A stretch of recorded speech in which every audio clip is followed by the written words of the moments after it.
સુરતમાં live in સંબંધનો કરુણ અંત આવ્યો। ઈચ્છાપુરમાં મહિલાએ યુવક પર છરીથી હુમલો કર્યો। ભાઠા ગામમાં રહેતા રાજરથ ઉર્ફે રાજુ યાદવનું મોત થયું। મૃતક છેલ્લા 8 વર્ષથી મનીષા સાથે લિવ ઇનમાં રહેતો હતો। 23મી જૂને બંને વચ્ચે ઉગ્ર બોલાચાલી બાદ ઝઘડો થયો હતો। ઈચ્છાપુર પોલીસે મનીષાની ધરપકડ કરી।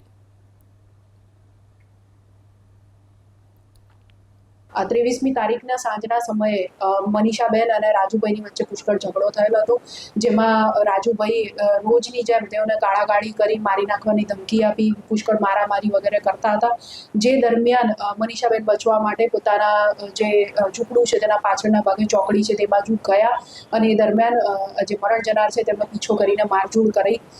જે દરમિયાન જે બટાટા છોલવાનું જે ચપ્પુ આવે છે એ બેનના હાથમાં આવી ગયું અને તેમણે ત્યાં વાસણો જે પડેલા હતા એમાંથી લઈ અને જે મરણ જનાર છે તેઓને મારી દીધેલ હતું। જે દરમિયાન લોહી લોહાણ તે થઈ ગયેલ અને પછી ત્યારબાદ આજુબાજુના લોકો જે છે તેઓને બૂમાબૂમ સંભળાતા અને એ લોકોએ 108ને કોલ કરીને બોલાવ્યો। જે આરોપી છે તેઓની ધરપકડ કરી આગળ કાયદેસરની કાર્યવાહી પૂછપરછ વગેરે ઈચ્છાપુર પોલીસ સ્ટેશન દ્વારા કરવામાં આવી રહ્યું છે।